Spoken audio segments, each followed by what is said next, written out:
et bienvenue dans un nouveau carnet de lecture. J'espère que vous allez bien. Installez-vous bien confortablement et comme d'habitude, on est parti pour une petite demi-heure de blabla livresque. Aujourd'hui, nous sommes dimanche 25 août, il fait beau, il fait chaud et c'est mon dernier jour de vacances. Donc je compte bien en profiter avant de retourner travailler et de reprendre le rythme effréné de ces derniers mois. Donc, petite précision, je ne suis pas sûre que ce carnet de lecture sera publié jeudi comme d'habitude, puisque nous sommes sur une grosse semaine de reprise bien chargée. Pour ma part, je pars en séminaire à Rennes mardi et mercredi. Et nous faisons parrainer notre fils samedi prochain. Donc autant vous dire que nous avons énormément de choses à faire. Et nous sommes sur une grosse semaine. Donc je ne suis pas sûre d'avoir le temps de filmer, je ne suis pas sûre d'avoir le temps de monter le carnet de lecture. Donc je pense que vous l'aurez une semaine en décalé et que vous l'aurez plutôt sur la première semaine de septembre. Ceci étant dit, je voulais vous prendre en vidéo aujourd'hui pour vous parler de ma dernière lecture qui était Les Vallées Closes de Michael Brun-Arnaud. Je vous en ai parlé déjà dans mon dernier carnet de lecture. Donc pour vous refaire un petit peu Alors je vous avais pas trop parlé de l'histoire je crois, mais si vous connaissez, enfin si en tout cas le nom de l'auteur vous dit quelque chose, je vous le rappelle dans ce carnet de lecture. C'est parce que Michael Brun-Arnaud est le fondateur de la librairie Le Renard Doré dans le 5e arrondissement à Paris. Donc forcément il est un petit peu connu hein, dans le milieu de la littérature asiatique et tout ce qui va être manga et compagnie. Et Michael Brun-Arnaud a également écrit une saga jeunesse qui a fait beaucoup parler d'elle, qui s'appelle Mémoire de la forêt et qui met en scène des animaux. La thématique principale, si je me souviens bien, c'est l'Alzheimer et donc c'est vraiment bien mis en scène pour expliquer notamment aux enfants et à un public plus jeune tout ce qui est lié à l'Alzheimer.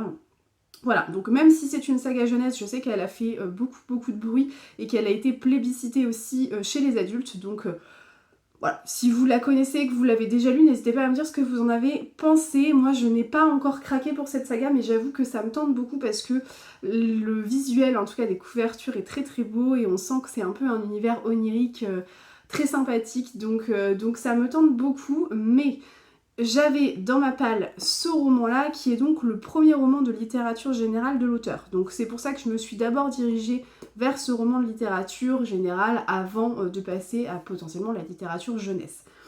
Dans ce roman, nous sommes plongés dans un petit village provençal assez reculé où nous allons suivre 3 personnages principaux. Vous avez d'abord Enzo, un jeune adulte qui est atteint de déficience mentale.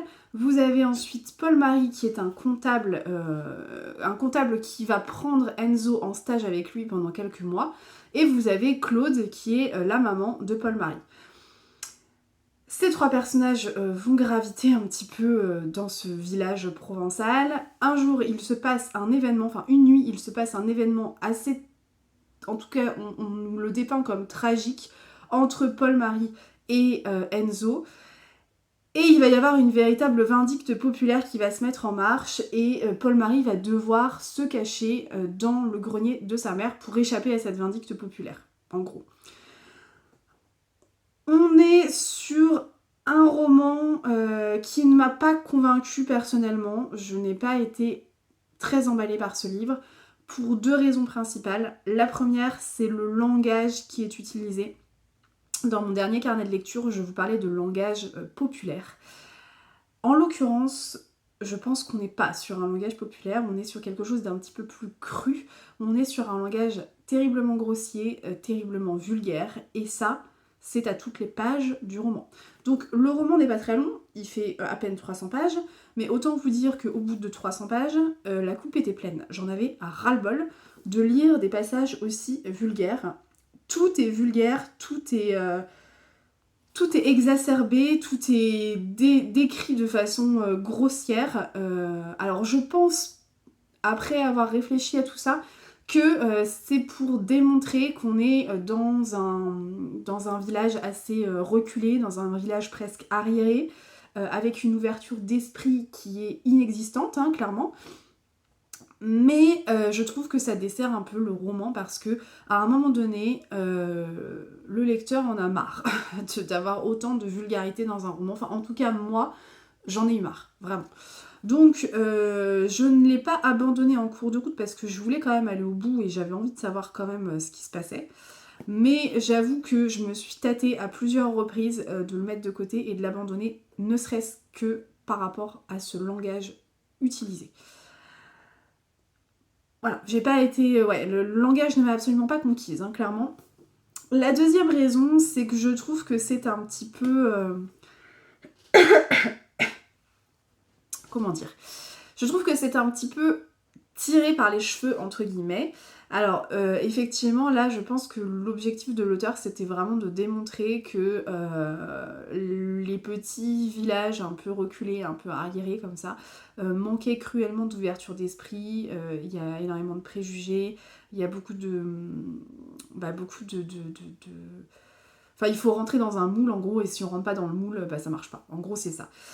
Et donc là, l'auteur vient notamment dénoncer le manque d'ouverture d'esprit par rapport à l'homosexualité, par rapport à la différence, par rapport à tout ça.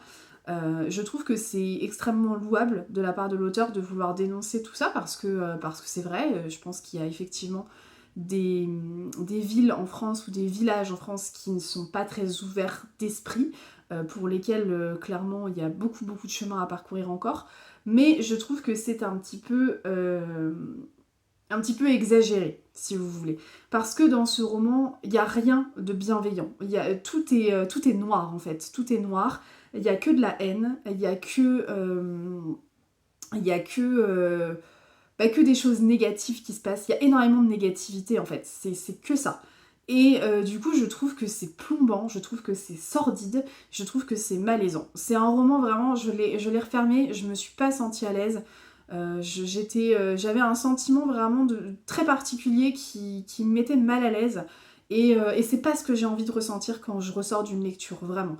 Donc je dis pas que j'aime que les livres qui dégoulinent de bons sentiments et où tout est beau, où tout est rose, non, mais j'aime bien quand même quand il y a une petite touche d'espoir, quand il y a une petite touche de bienveillance, et là en l'occurrence, quand on lit ce roman, on a l'impression que tous les personnages sont mauvais, sont particulièrement affreux, sont d'une malveillance incroyable et inégalable, et c'est vrai que ça m'a vraiment dérangée d'avoir cette vision-là des choses. Je trouve que c'est très manichéen en fait, dans cette façon de présenter la thématique principale. On est vraiment sur quelque chose de...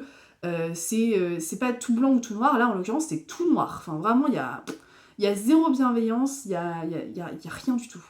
Et... c'est un peu dommage, franchement c'est un peu dommage. Je trouve que si on avait quand même glissé quelques touches d'espoir, si on était sorti du roman avec, alors pas un happy end, hein, faut pas exagérer, mais quelque chose d'un petit peu plus mesuré, d'un petit peu plus équilibré, ça aurait été plus agréable à lire. Voilà, tout simplement. Donc je ne suis pas conquise. Après, je vous laisse vous faire votre propre opinion comme d'habitude parce que je pense que c'est un roman qui trouvera très probablement son public.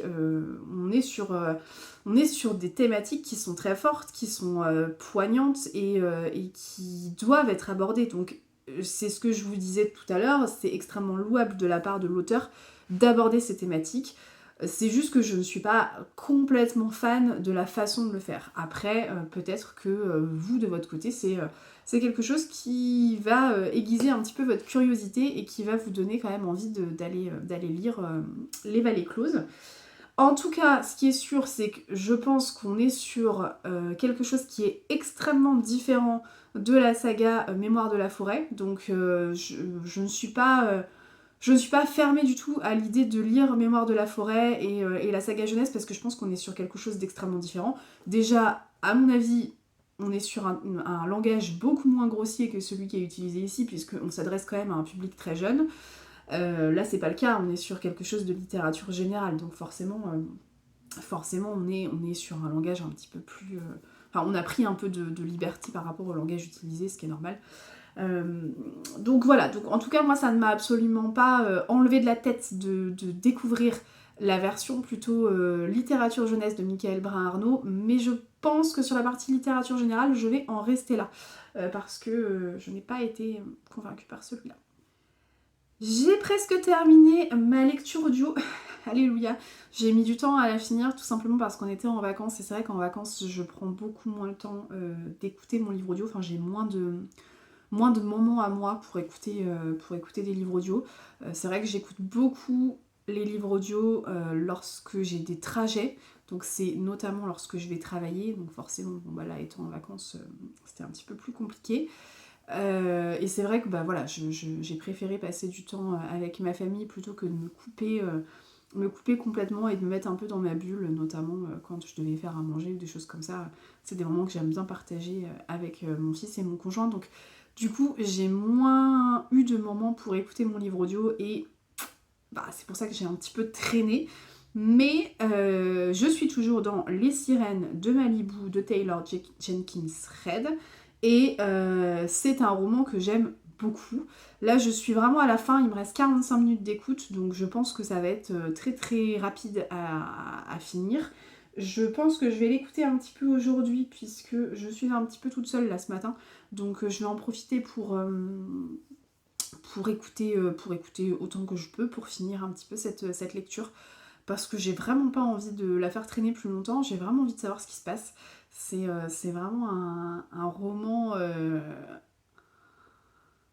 En fait, on a presque l'impression de visionner une série, et c'est hyper agréable. Donc du coup j'ai très très très envie de me remettre dans ce roman, je viendrai vous en reparler. Et côté lecture papier, j'ai entamé un nouveau roman. Alors je l'ai pas avec moi, mais je vous le montrerai la prochaine fois que je prendrai en vidéo. C'est une véritable brique. On est sur un roman historique publié chez Charleston, qui a été publié en poche depuis. Alors je sais pas...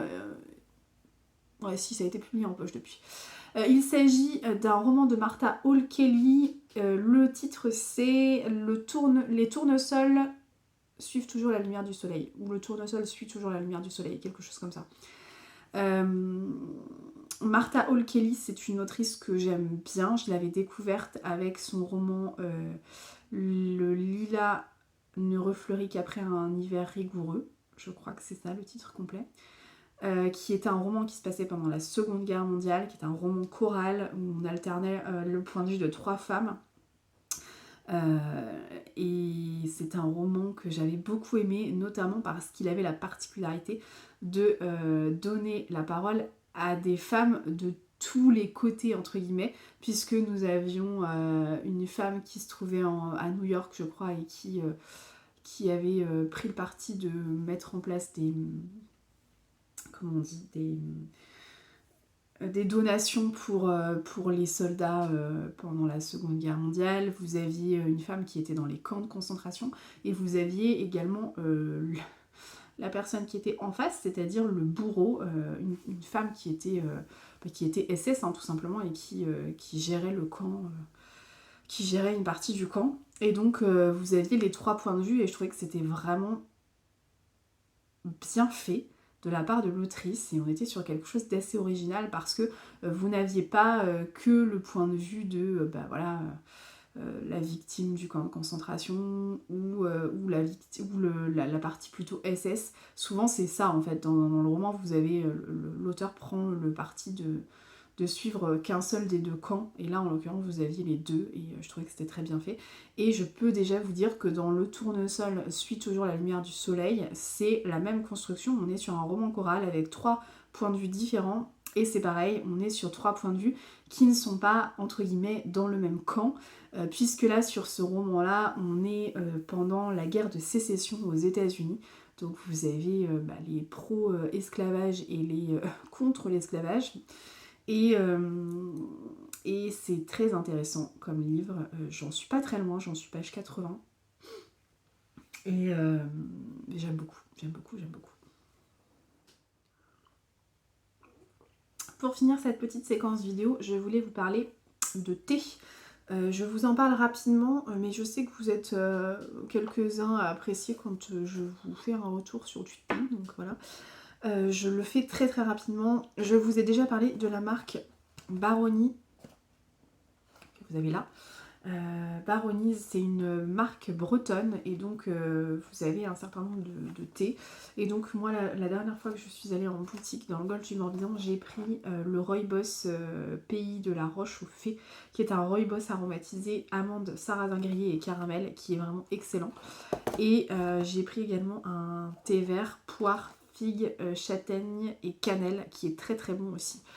Et qui me paraît parfait pour la période automnale un petit peu qui arrive. Donc voilà, si jamais vous avez envie de tester des nouvelles marques de thé, je vous conseille Baronise, la marque bretonne. Voilà. Vous pouvez, je pense, acheter directement sur internet ou alors dans certaines boutiques bretonnes, tout simplement.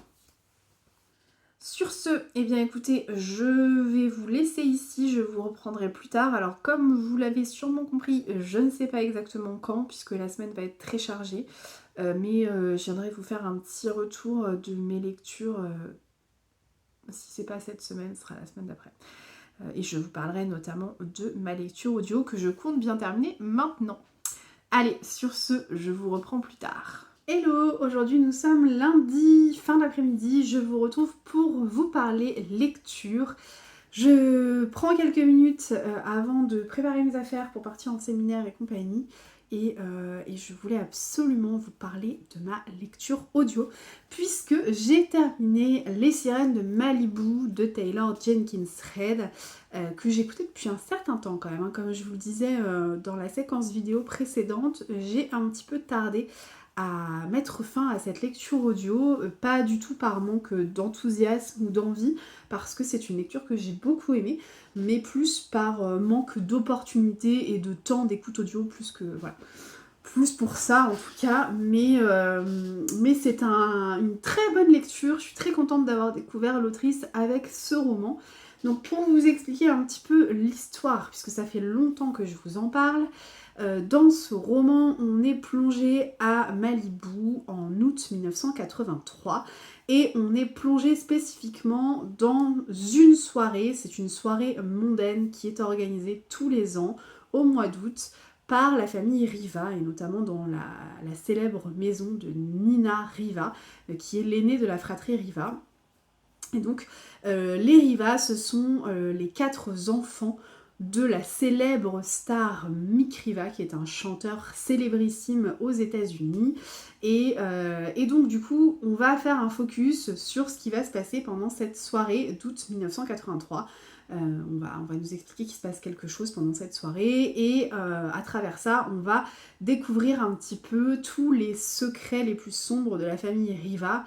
En fait, on a tout un vernis puisqu'en apparence, cette fratrie Riva a réussi, on va dire, si on peut dire ça comme ça. Ils sont beaux, ils sont riches, ils sont jeunes, ils sont célèbres.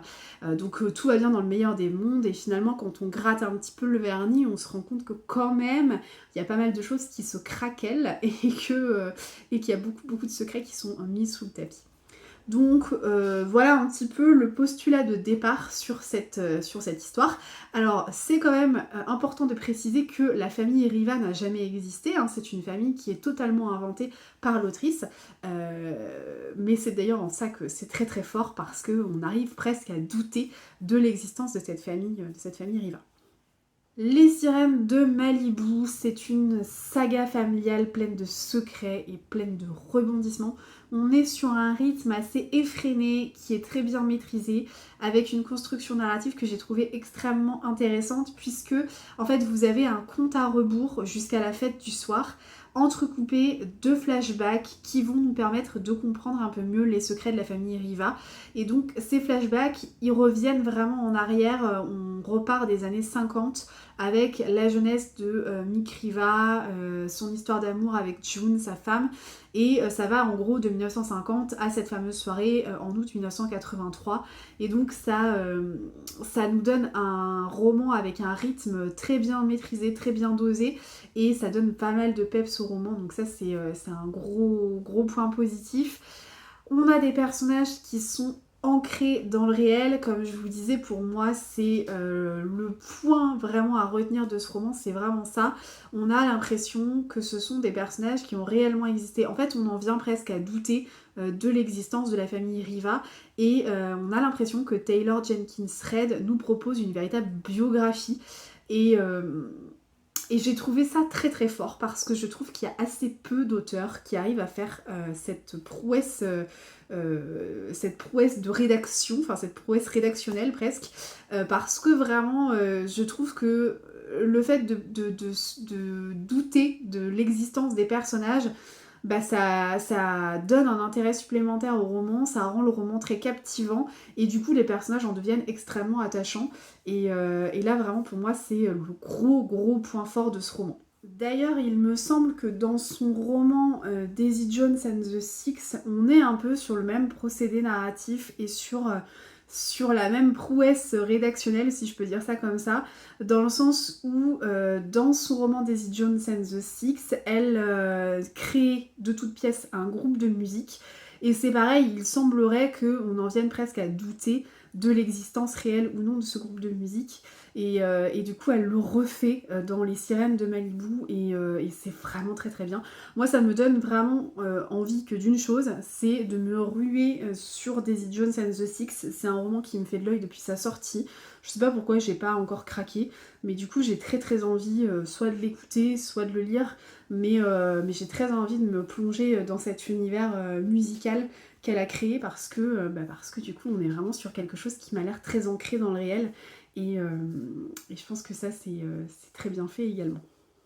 On est dans un récit que l'on pourrait même qualifier de cinématographique à mon sens, puisqu'on est dans un cadre idyllique. Vous avez Malibu, vous avez la plage, vous avez les vagues, vous avez le surf, puisque la famille Riva est très très douée en surf. On s'y croirait vraiment, on est sur quelque chose qui est très bien décrit, et on est sur quelque chose de très visuel. Donc vraiment, c'est pour ça que je dis que c'est presque cinématographique. C'est très très bien fait. D'ailleurs, je suis extrêmement contente d'avoir écouté cette lecture audio en plein été, parce que ça s'y prêtait complètement, le cadre s'y prêtait, la période s'y prêtait, c'était vraiment très sympa. Je pense que ça aurait eu peut-être un petit peu moins de charme si j'avais écouté ce livre, ou si je l'avais lu en plein mois de décembre. Donc je suis très contente de l'avoir découvert cet été. Le seul petit bémol de ce roman à mon sens, et je pense que c'est d'ailleurs pour ça que ce ne sera pas un coup de cœur de mon côté, ce sont les personnages secondaires, parce que, vous l'aurez compris, le roman se base presque exclusivement sur la famille Riva, sur la fratrie, donc les 4 frères et sœurs, le père Mick et la femme de Mick, June. Mais à côté de ça, vous avez quand même un certain nombre de personnages secondaires, je les ai trouvés beaucoup trop nombreux à mon sens. Ce sont les personnages secondaires qui apparaissent pendant la soirée d'août 1983. Donc on nous décrit des personnages qui appartiennent au showbiz, on nous décrit des personnages politiques, on nous décrit tout ça, mais ce sont des personnages qui sont tellement nombreux qu'on finit par s'y perdre. Et j'ai trouvé qu'à l'audio, eh bien, j'avais pas forcément le temps d'intégrer qui était qui, et ça me perdait un petit peu. Après, il faut quand même relativiser les choses. Ça n'entache pas la lecture, dans le sens où ce sont des personnages qui ont très peu d'intérêt, et ce sont des personnages qui ne vont absolument pas nous servir pour comprendre l'intrigue principale. Donc du coup, on s'en fiche un peu finalement de ces personnages. Ça, à mon sens, ça permet juste de bien comprendre que la soirée bat son plein, qu'il se passe énormément de choses, qu'il y a beaucoup de monde dans la maison de Nina Riva, et que voilà, la soirée dérape un petit peu du fait des nombreuses personnes qui sont présentes à cette fête. Mais en dehors de ça, ça n'apporte pas grand chose de donner plus d'intérêt que ça à ces personnages. Voilà, donc pour moi c'est le seul bémol, mais encore une fois ça n'entache absolument pas la lecture. Vous l'aurez compris, vraiment ça a été une très très belle surprise. Je suis très contente d'avoir découvert Taylor Jenkins Reid. Ce qui est sûr, c'est que ce ne sera pas mon dernier de l'autrice. J'ai vraiment beaucoup aimé son écriture, sa façon de faire, la construction narrative qu'elle a employée. C'était vraiment très très bien fait. Donc si vous ne connaissez pas, laissez-vous tenter, parce que je pense que ça peut vous faire un sacré voyage. En tout cas, vous ferez un très très beau voyage à Malibu si vous décidez de vous lancer dans Les Sirènes de Malibu. Et si vous connaissez, dites-moi quel est le roman qui vous a le plus marqué de cette autrice. Je sais qu'en plus de Daisy Jones and the Six, elle a également écrit Les Vrais Amours, qui est son dernier roman qui vient de sortir chez Charleston. Et l'année dernière, elle avait écrit, ou l'année d'avant, je sais plus, mais elle a également écrit Les Sept maris d'Evelyn Hugo, je crois. Qui me tentait peut-être un petit peu moins, mais bon, à voir, à voir. À voir aussi selon vos retours, si vous me dites que ça vaut le coup, franchement, j'ai presque envie de tout lire parce que je pense que c'est une autrice qui ne peut pas décevoir. Donc voilà. Voilà ce que je pouvais vous dire sur cette lecture audio. Je suis allée me promener un peu ce midi, donc j'ai pris un nouveau livre audio. Qui est totalement différent, qui n'a rien à voir. On est sur plutôt de la fantaisie, mais j'aimerais vous en reparler plus tard. Et puis sinon, j'ai un petit peu avancé dans ma lecture papier, mais c'est pareil, pas assez en tout cas pour venir vous parler de l'histoire. Donc je vous reprendrai plus tard dans la semaine pour tout ça.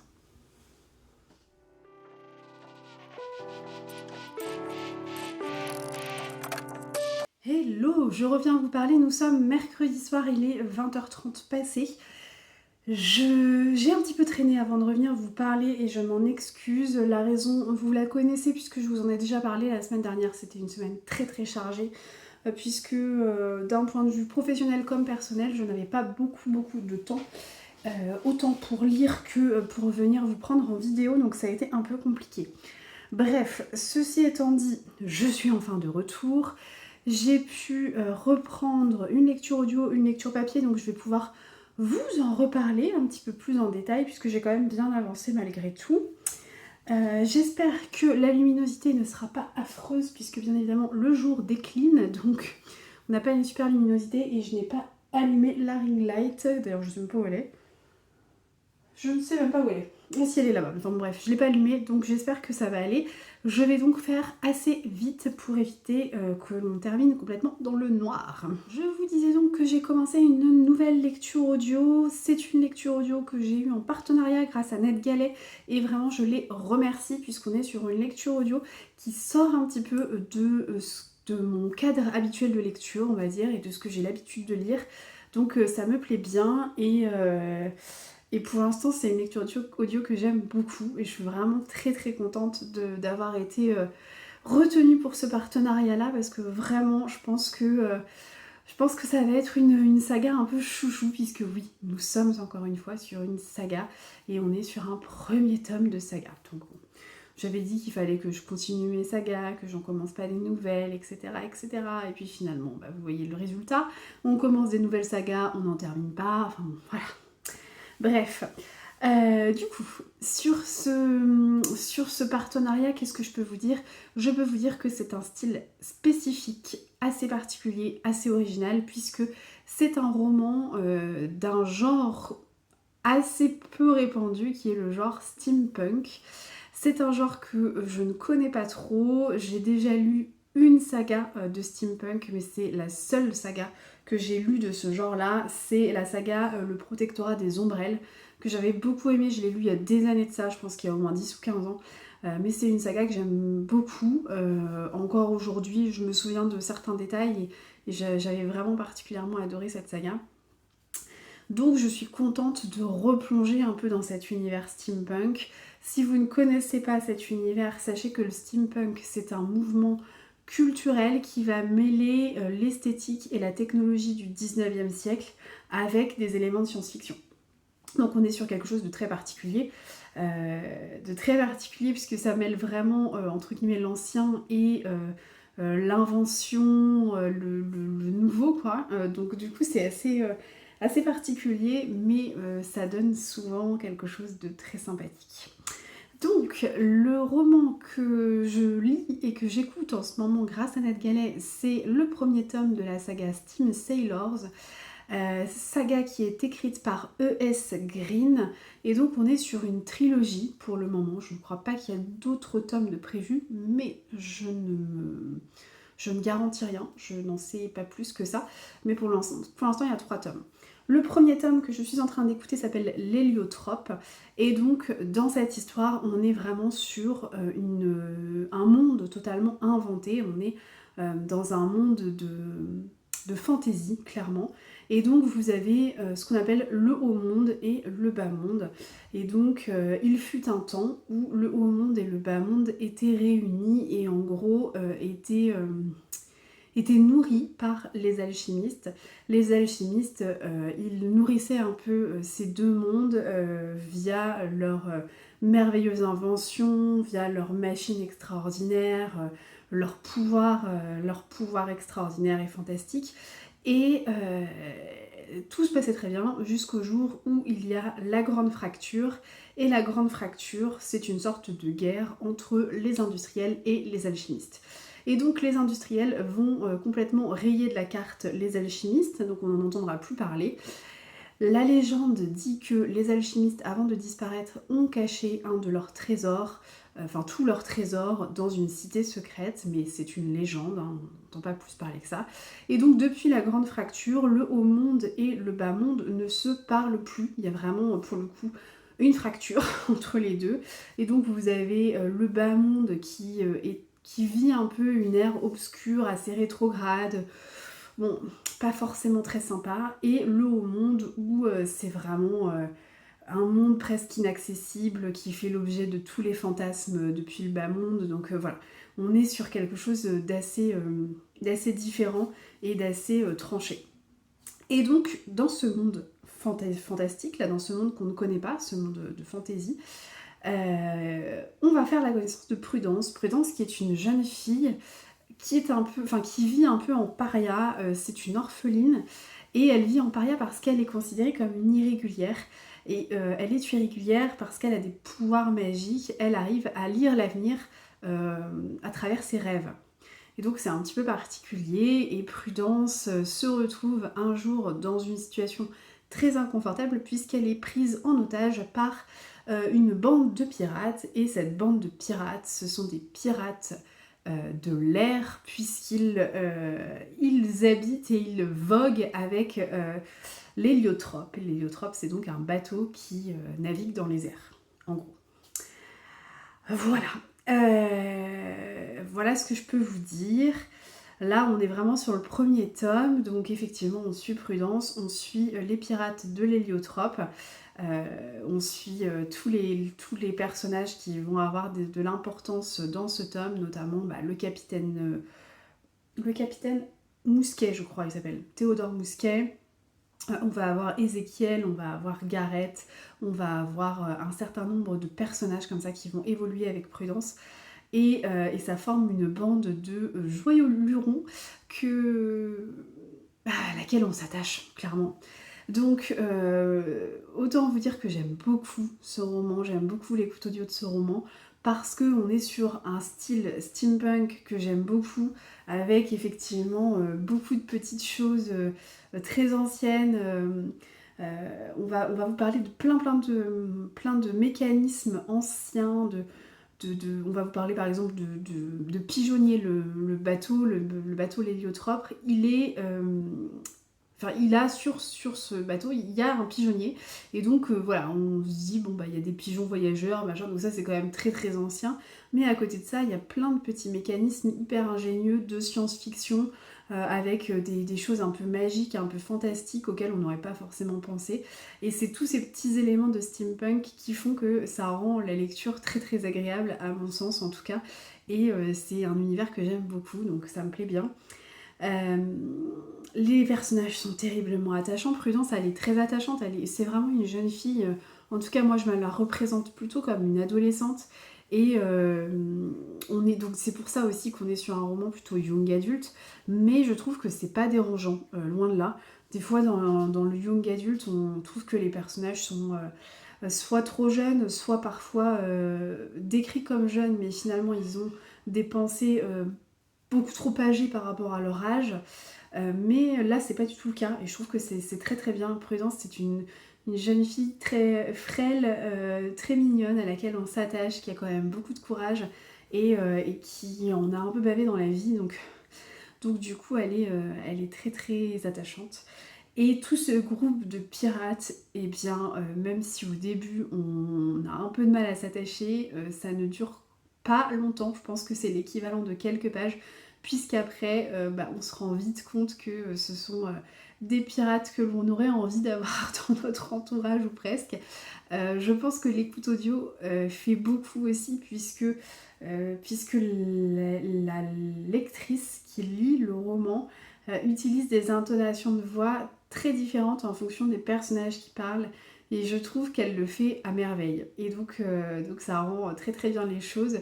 On a notamment Ézéchiel, l'un des pirates de l'héliotrope, qui a une voix très traînante un peu, et un peu nasillarde, et je trouve que ça lui va très bien en fait. Je me le représente très très bien ce personnage, et vraiment c'est très bien fait. Donc parfois, quand on sort un peu de sa zone de confort, on découvre un petit peu des pépites, et je pense que ce premier tome de la saga Steam Sailor va en faire partie. Voilà, si vous connaissez cette saga, n'hésitez pas à me dire ce que vous en avez pensé. Et si vous ne connaissez pas, dites-moi si ça vous tente ou non. Je me dépêche parce que sinon nous allons finir dans le noir, je pense. Au niveau de mes lectures papier, j'ai donc commencé Le Tournesol suit toujours la lumière du soleil de Martha Hall Kelly, qui est publié chez Charleston, et comme vous pouvez le voir, nous sommes sur une brique. Donc on est sur un roman qui fait 730 pages en gros. J'en ai lu 530, donc il m'en reste 200, donc j'en ai lu quand même pas mal. J'ai eu un rythme de lecture assez lent du fait du manque de temps, clairement, de la semaine dernière. Et donc ça a été assez compliqué pour moi de rentrer dans l'histoire au début, mais là maintenant je suis plongée dedans, j'aime beaucoup, et j'ai hâte de le finir. Donc ce que je vais faire, c'est que je ne vais pas vous en parler maintenant, parce que déjà vous voyez la lumière décline et bientôt je vais finir dans le noir, et parce que j'attends vraiment d'avancer pour bien vous en parler. Mais sachez que Martha Hall Kelly, je trouve que c'est une valeur sûre. J'avais beaucoup aimé Le Lilas ne refleurit qu'après un hiver rigoureux, et je pense que je vais beaucoup aimer celui-ci aussi. Je vous en reparle bien vite, et en attendant, je vous reprends un petit peu plus tard. Un rapide petit message vidéo juste pour venir clore ce carnet de lecture. Je n'ai pas grand chose de plus à vous raconter par rapport à ce que je vous disais hier. J'ai un petit peu avancé dans ma lecture audio, mais pas assez pour vous en reparler, et c'est à peu près la même chose sur ma lecture papier, donc vous en saurez plus la semaine prochaine. En attendant, j'espère que vous avez passé un agréable moment en ma compagnie, que vous avez pu faire quelques découvertes livresques, et n'hésitez pas à me dire en commentaire ce que vous êtes en train de lire et quelles sont vos dernières pépites, vos derniers coups de cœur. On se retrouve la semaine prochaine pour un nouveau carnet de lecture. Allez, ciao!